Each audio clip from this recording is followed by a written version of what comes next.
ঠাকুরের আতুল চরণে প্রণাম জানিয়ে, আরাধ্যা জগৎজননী বড় মায়ের আতুল চরণে প্রণাম জানিয়ে, পরম পূজ্যপাদ বরদার চরণে প্রণাম জানিয়ে, পূজনীয় আচার্যদেবের চরণে প্রণাম জানিয়ে সকলকে আমার রানন্দিত জয়গুরু বলে আলোচনা প্রসঙ্গে তৃতীয় খণ্ডে এইবার সবাই মিলে বেরিয়ে পড়লেন।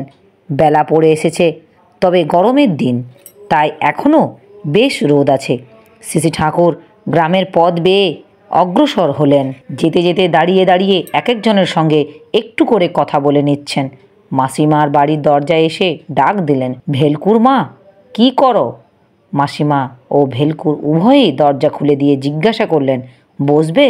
শ্রী ঠাকুর, এখন না, একটু হেঁটে আসি। বরদার বাড়ির পাশে এসে তার খোঁজ নিলেন। বরদার শরীর তত ভালো ছিল না। বরদা বেরিয়ে আসতে বললেন, তুই বেশি নড়াচড়া করিস না, এখন শরীর কেমন? বরদা হাসি মুখে বললেন, এখন অনেক ভালো। শ্রী ঠাকুর, সত্যি ভালো না আমাকে খুশি করবার জন্য ভালো কইছিস? বরদা, সত্যিই ভালো, গা ব্যথা মাথা ব্যথা ঢের কমে গেছে। শ্রী ঠাকুরের জন্য একখানা চেয়ার আনলেন বরদা, কিন্তু তিনি না বসেই আবার রওনা দিলেন। যেতে যেতে কেষ্টদার দিকে চেয়ে বললেন, বড় বউ, বড় খোকা, মণি, এদের সবারই লক্ষ্য হলো আমাকে নিরুদ্বিগ্ন রাখা। কষ্টের মধ্যে থাকলেও বলবে বেশ আছি, আর কষ্ট এদের উপর দিয়ে কম যায়নি। কেষ্টদা, হাঁ, বড় খোকা তো এখন বেশ অসুবিধার ভিতর দিয়ে চলতে হয়। শ্রী ঠাকুর, আমি একেবারে সাধারণের সম্পত্তি হয়ে গেছি, সবাইকে নিয়ে বিব্রত থাকি, ব্যাপৃত থাকি, কিন্তু ওদের যে একটু খোঁজখবর রাখবো তা আর হয়ে ওঠে না। বড় খোকার শুনি খুব লোকপালি স্বভাব, নিজের ঘরে খাবার থাক বা না থাক, ওর আওতায় যেসব লোক আছে তাকে কাউকে কষ্ট পেতে দেবে না, আগে তাদের ব্যবস্থা করবে, তারপর সংসারে। ছেলে পেলে গুলি বেশ কষ্ট সহিষ্ণু, কোনো বাহানা নেই। বীরেন ভট্টাচার্য, ওদের প্রত্যেকের মধ্যে একটা বৈশিষ্ট্য ধরা পড়ে, বেশ বোঝা যায় সাধারণ থেকে স্বতন্ত্র।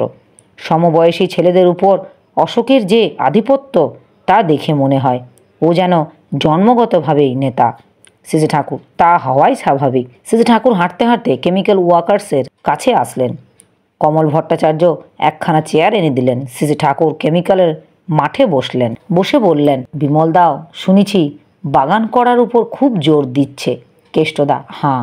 শ্রী ঠাকুর, আপনার কেমন লাগে এ কাজ? কেষ্টদা, ভালোই লাগে। নিজে হাতে কিছু করতে পারলে একটা আত্মপ্রসাদ হয়। বিভিন্ন জেলায় যদি আমাদের কতগুলি ভালো শাখা হয় এবং সেই সমস্ত জায়গায় যদি কৃষি স্থান, তপবন, শিল্প প্রতিষ্ঠান ইত্যাদি করা যায়, তাহলে আপনার ইচ্ছেটি তাড়াতাড়ি চালিয়ে যায়।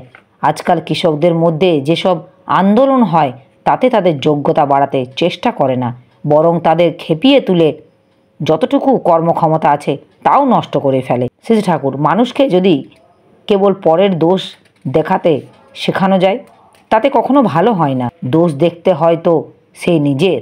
আমি যদি খেতে না পাই সে দোষ আমার, এবং আমার ক্ষমতা বাড়িয়ে তার প্রতিকার করতে হবে, এমনটাই ভাবাই ভালো। কেষ্টদা, ওরা এইখানে জমিদারের শোষণের কথা বলে। শ্রী ঠাকুর, আমি কই, আমি যদি নিজেকেই শোষিত হতে দিই সেও তো আমার দোষ। আর দেখেন আজকাল ধুয়ো উঠেছে, শোষণ শোষণ। জমিদাররা প্রজাদের শোষণ কতখানি যে করে সে কথা আমরা কই না, আমাদের মধ্যে আছে বিরোধের বিলাস, তাই বেছে বেছে ওইগুলিই কই, কিন্তু বাস্তব করা তাদের যে কতখানি আছে সেটা চোখ এড়িয়ে যায়। যেখানে মিল আছে সেখানে মিলটাকে উপেক্ষা করে।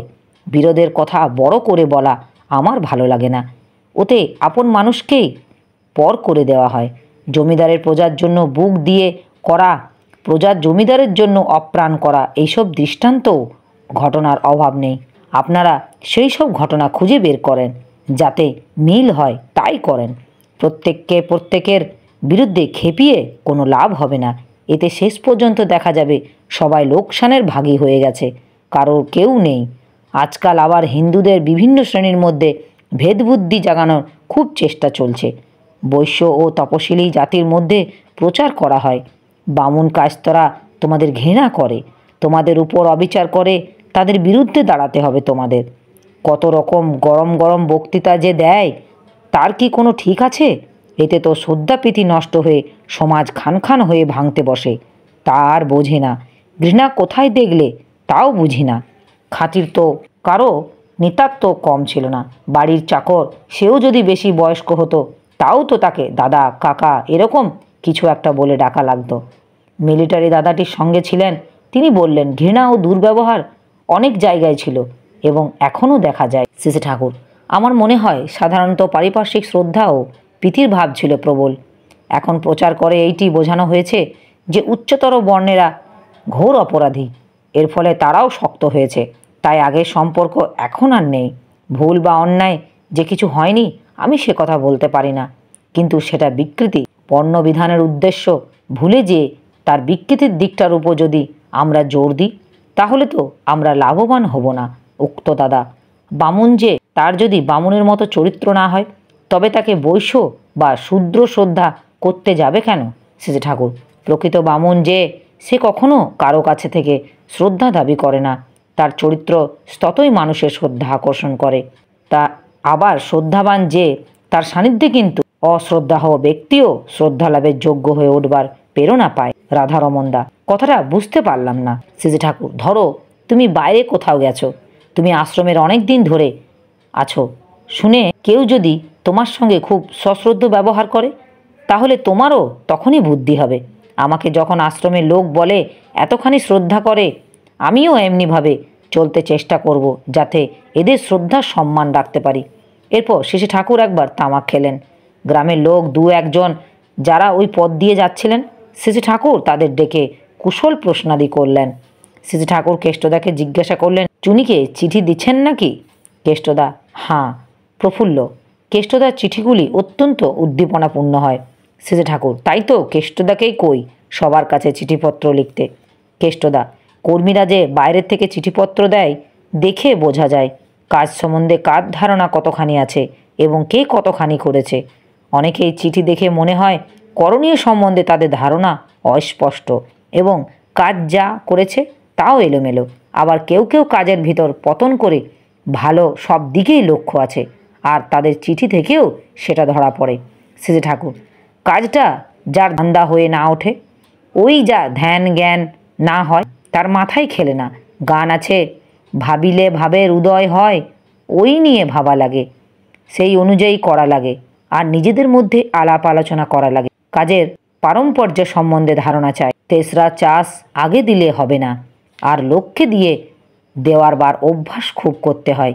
যাই দেয় তাদেরই টান বাড়ে। কেষ্টদা, প্রত্যাশা নিয়ে যদি দেয়, যদি ভাবে ঠাকুরকে দিলে গ্রহদোষ খণ্ডন হবে আর সেই বুদ্ধি থেকে দেয়। শ্রী ঠাকুর, ওসব বুদ্ধি ভালো নয়, ওতে টান গজানোর পক্ষে অন্তরায় হয়ে ওঠে। তবে দিতে দিতে করতে করতে একটা মমতা এসে পড়ে। শুধু ইষ্টকে দেওয়া নয়, পিতামাতা, গুরুজন, আত্মীয়, বন্ধুবান্ধব সকলকেই যাতে মানুষ দিতে অভ্যাস হয় তা করা লাগে। দিতে দিতে মানুষের দারিদ্র্য ঘুচে যায়। সন্ধ্যা হয়ে গেল, চারিদিকে বেশ একটা শান্তির আবেশ। সবাই ইষ্ট সান্নিধ্য, ইষ্ট চিন্তামগ্ন নীরব। শ্রী ঠাকুর কিছু সময় পরে বললেন, আমার কিন্তু অজস্র কয়লা চাই, তার ব্যবস্থা আগে থেকে করে রাখ। সবার সঙ্গে এমন ভাবসাব করে রাখতে হয় যে কিছুতেই আমার কাজ যেন না করে। কেষ্টদা, প্রফুল্ল ও চুনিত আসানসোলের দিকে যেতেই পারল না। শরীর ভালো না থাকায় বর্ধমান শহর থেকে অন্যদিকে চলে গেল। শ্রী ঠাকুর, লোহের মতো পেশি ও ইস্পাতের মতো স্নায়ু চাই। ঘন্টার পর ঘন্টা, দিনের পর দিন, মাসের পর মাস, বছরের পর বছর কাজ করতে হবে অক্লান্তভাবে। নিরাশী নির্মম ভূতা যুদস্য বিগত জড়। নিরাশী মর্ম হয়ে সংগ্রামকে উপভোগ করতে শিখতে হবে। যাদের এই প্রকৃতি ও পছন্দ আছে, ওই ঠেলায় তাদের শরীর ধীরে ধীরে ভালো হয়ে ওঠে। যাদের চরিত্রে এটা নেই, যারা তথাকথিত শান্তিপ্রিয় আবার মনে মনে দ্বন্দ্বযুক্ত অর্থাৎ সংশয়ী, তাছাড়া শ্রমকুণ্ঠ, তাদের জন্য এই কাজ নয়। তারা আসলে টিকে থাকতে পারে না। নেশা থাকলে মানুষ কাজ হাসিল না করে স্বস্তি পায় না, আর সময় মতো কাজ সমাধা করতে চেষ্টা করে। চলার রকমও তারা ধীরে ধীরে এমন করে তোলে যাতে অসুস্থ হয়ে পড়তে না হয়। কেষ্টদা, আজকাল কর্মীদের এমন বহু জায়গায় যেতে হচ্ছে যেখানে একজন দীক্ষিত লোক নেই। সম্পূর্ণ অপরিচিত জায়গায় যেয়ে কাজের পতন করার ভিতর দিয়ে আমাদের অনেকখানি অভিজ্ঞতা অর্জন করার সুবিধা হচ্ছে। শ্রী ঠাকুর, সেই তো ভালো। আবার নতুন জায়গায় যেয়ে অপরিচিত লোকের বাড়ি যদি অতিথি হতে হয় তবে অশ্রদ্ধেয় গণ্যমান্য লোকের বাড়িতেই যাওয়া ভালো। তাতে সহজেই সবার সঙ্গে পরিচিত হয়ে যাওয়া যায়। আপনাদের তো বসুধৈব কুটুম্বকম পরমপিতার আস্তানা ছাড়াই আছে, যে উঠলেই হলো। আর যেখানেই যে উঠবেন তাদের একেবারে মুগ্ধ করে ফেলবেন ব্যবহার দিয়ে। কোথাও কারো বাড়িতে গিয়ে থাকলে সবসময় লক্ষ্য রাখতে হয় তাকে সংগ্রহ করে কি এনে দেওয়া যায়, তার মর্যাদা যাতে আঘাত না লাগে এমনভাবে দিতে হয়।